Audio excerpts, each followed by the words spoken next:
Yo, if you're over the age of 30, what kind of exercise should you be focusing your time on? After you get to the age of 30, you're going to start picking up responsibilities. You're going to have a career, maybe have a partner, maybe be lucky to have some kids.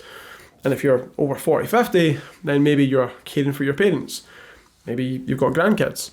And you start to collect these responsibilities. You have to spin more plates, you have to juggle more things.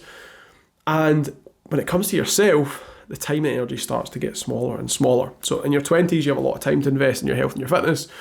And so people sometimes report when they get into their 30s, they notice that my metabolism has slowed down. I'm starting to develop a gut. I'm starting to develop, X body part is getting a little bit fatter. It's like my dad, it's like my mum. It's, things are just changing. It must be my genetics. The reality is, most of the time, it's just lifestyle change, okay? There's things that change your lifestyle. You become more sedentary, you do less physical activity, your job becomes more sedentary, maybe you move into an office job, maybe you're lucky enough to move into management or more of a leadership role, and so you're just less active. And so that means more pounds on the bits that you don't want there to be pounds and having less fitness.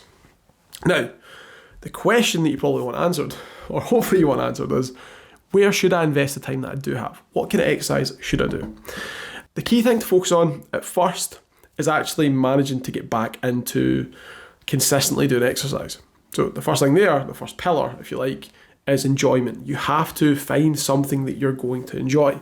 So if you're someone who is quite athletic and quite sporty and likes the competitive element, maybe it's looking for a place that you can have some sort of friendly competition. Maybe it's taking up golf. Maybe it's going to CrossFit, or High Rocks is like the new thing, right? So there's loads of different fitness things you can do that are a little bit of a competitive element.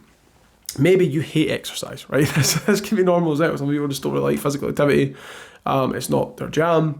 Then it's about finding an environment, whether it be the coaches, whether it be the type of gym that you're in, that's comfortable, where you actually enjoy being around the people that go there.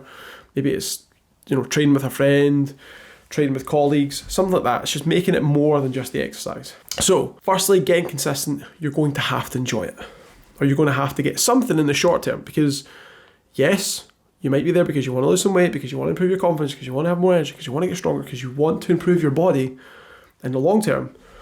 But there has to be something like carry on at the end of the stick, at the end of the day, at the end of the workout, at the end of the week, that makes you keep coming back, and so you can form the habit. If you just try to keep pushing for results and doing the best exercise or the most optimal scientific thing, trust me, I've been personal training for over a decade, and those clients tend to crash and burn because they're always looking for the next edgy thing that gets them to the result that they want to get to. Like they get on the transformation express, I call it. They arrive at their destination because of this new technique that they've used, and then they just hop off and go back to normal life. And results aren't going to stick if you do that. So you have to find something consistently, keep putting the hours in.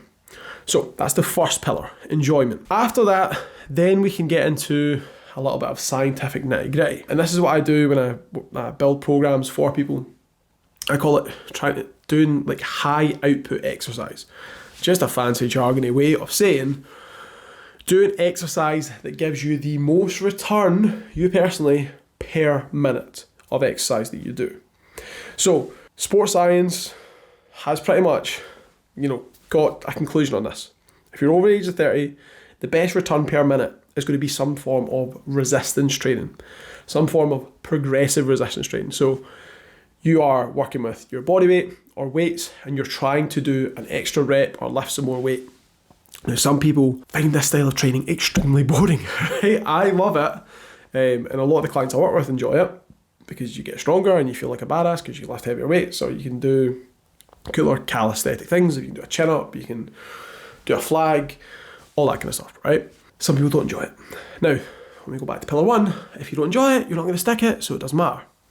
But if you can do some things you enjoy and then add a little sprinkle of resistance training, then you can get the best of both worlds, get the consistency, actually do the workouts, and get some of the benefits of resistance training. So why resistance training sort of top tier? It's because you're going to get the cardiovascular effect, you're going to get the benefits of your heart and lungs, because they're going to work if you're doing like sets of 8 to 15, which most people are going to be doing, right? They're not going to be doing like powerlifting reps, like 3 to 5 reps. If you want to do that, knock yourself out. but most people are going to be doing something like 8 to 15, maybe 20 reps. So you're going to get that cardiovascular effect. Your heart and lungs are going to work. Your cardiovascular system is going to work. You are going to burn calories during the workout. You're going to get the quotations, and this is over zested a little bit for people, the afterburn effect. So when your muscles are damaged and they have been worked, they have to repair, and that has a metabolic cost after the workout for that repair to take place. You're then going to gain muscle, and when you gain muscle, that muscle that's on your frame is going to burn calories at rest. I believe it's something like 5 to 7 calories per pound of muscle per day. So if you get 10 pounds of muscle, that's an extra 70 calories per day. The other benefit, people don't talk about this one often, is the extra muscle that you add onto your frame then has an additional exercise cost. So if you are stronger, so bear with me here, if you are bench pressing or squatting 40 kilos and you get into He-Man, She-Man mode and you get to 80 kilos, you've doubled your weight, the muscles have maybe got a little bit bigger, and it burns more calories. But the time taken to complete those exercises is the exact same, which is awesome because it's not the same with cardiovascular exercise. If you run a mile, I suppose you could speed it up. I take this back a little bit. But with weights, I think the relationship is a little bit closer together. I need to actually research this a little bit closer. But if you double your strength, the time investment is less. With cardiovascular exercise, if you do a mile and you do it faster, there's an argument that I suppose you become more efficient and you lose fat or you lose weight and you maybe don't gain any muscle. And so when you get faster at running, you become more efficient and you don't burn more calories the more miles you do. It's an icky topic I don't want to dive into too hard, but resistance training seems to have more benefit the more time you put in. That's what I know for certain. That's why you get men and women who are really strong at the CrossFit competitions or even stronger at strongman, strong women competitions, and they can eat a hell of a lot of calories. Now, I am not expecting the people listening to this going, I want to look like a CrossFit competitor. I want to look like a bodybuilder or a strongman. But if you think about having a little basket of those benefits, being stronger, being more resistant to injury as well, back injuries, knee injuries, shoulder injuries, all these things that we worry about as we get older, as well as having cardiovascular benefits, being an exercise that burns more calories the more time you put into it, you can see why resistance training is top dog, okay? So high output exercise, and this is going to be different for each individual. If someone is coming back and saying, I absolutely hate resistance training because it's boring, then you might have to find ways to sprinkle it in. Maybe it's more circuit-based training. Maybe it's working in a group environment, a class environment to add that little bit of novelty, that little bit of fun to it, where there's a little bit of social environment, as opposed to just going in the gym like a robot, right? like me, and just following a program with music on and really enjoying it. Some people love it. So that is the first two pillars. So enjoyment, then we've got high output exercise, working out.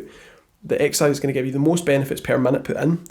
Resistance training is usually top dog. After that, we could go into like exercises where resistance training is sprinkled through, circuit training, stuff like that. And number 3, the last part of exercise I think that is really important, is something that is going to promote mobility and range of motion. So as we get older, especially if you have done the thing where you've maybe moved into a more sedentary role, management, leadership, or just a role where you're on your bum more, let's face it, more and more jobs are becoming more sedentary as automation starts to take up all the physicality of work. So mobility and range of motion is really important because we spend so much time seated on our butt, driving, sitting on the computer, sitting on your phone, sitting watching the telly. There's so much time spent on your butt. And so people start to lose the muscles that create good, healthy posture. And now we have people that have back problems in their late 20s, early 30s, knee problems that are not because of previous generations where, you go back to like my grandparents, maybe not my own parents, but my grandparents, where their knees, elbows, shoulders were actually worn out because they've been overworked and overused, okay? Now we're getting people who just have terrible posture. They have shoulders that are rolled forward from sitting at computers all day. And then they have neck pain, neck problems. Then they have back problems, okay, because of the posture that they're sitting all day. Because their muscles that put them into good posture are weak. People don't climb, people don't run, people don't jump. So the posterior chain, the glutes, the hamstrings, the lower back, the rear delts, rhomboids, traps, all these back muscles that hold us into good posture have got weak and have basically went to sleep. So then you go to the physio, right? That's the solution. Go to the physio. Some physios are wonderful. There's a lot of them.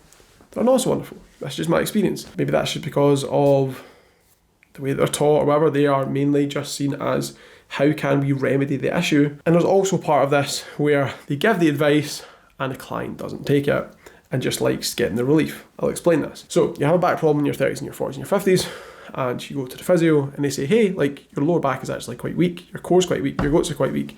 I'm going to do some manipulation to sort of release those muscles and to stretch this out and to put you into better posture. But you should do X, Y, Z. You should do the little rotary cuff exercise, you should do some sort of stretch, some sort of strengthening movements. And you're like, that sounds great. Then you're relieved. Then you get into the car and you're like, oh, my back feels a lot better. I feel great. I feel relieved. That was awesome. That physio is a wizard. So you go in, get your back fixed, and you leave and you're like, woo, life is amazing. You're skipping through the glen. And then you sit back at your office job and the pain comes in again and you think, best thing that I could do here is go back to the physio, maybe give you the same manipulation. They're happy because they're generating business. You're happy because you're getting relief. But the problem is never solved and it just continues to get worse. Now, I went off on a bit of a tangent, a rant about this, but mobility and range of motion, if you build up strength in those posterior muscles, those postural muscles, then you're going to avoid those issues that you have with these joints over time. So make sure to do some exercises where you are mobilizing the body and strengthening the posterior muscles, which also ties back into high output exercise because you can do resistance movements that have great range of motion. And this is mainly going to be big compound lifts, squats, deadlifts, rows, lat pull downs, chin ups, shoulder presses. All these movements are going to be absolutely magnificent for strengthening your body, improving your range of motion, keeping you in good posture, okay, if you do the right ratios of them. And, for most people, that's going to be doing more posterior work, so more hamstring, glute, and back work than the sort of mirror muscles. So don't turn into a bro and just do biceps and chest, because if you're in an office job and you do biceps and chest, this is just going to get worse, and you are going to end up looking like Quasimodo and probably being the physio's best client, right? You're going to turn that person into a 50k heir, because saying that they turn them into a millionaire is a little bit of a stretch. Anyway, hopefully this has been helpful.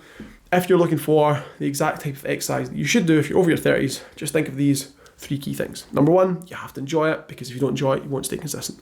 Number 2, probably do some resistance training because that's the high output exercise. It's got the most return for the time that you put in.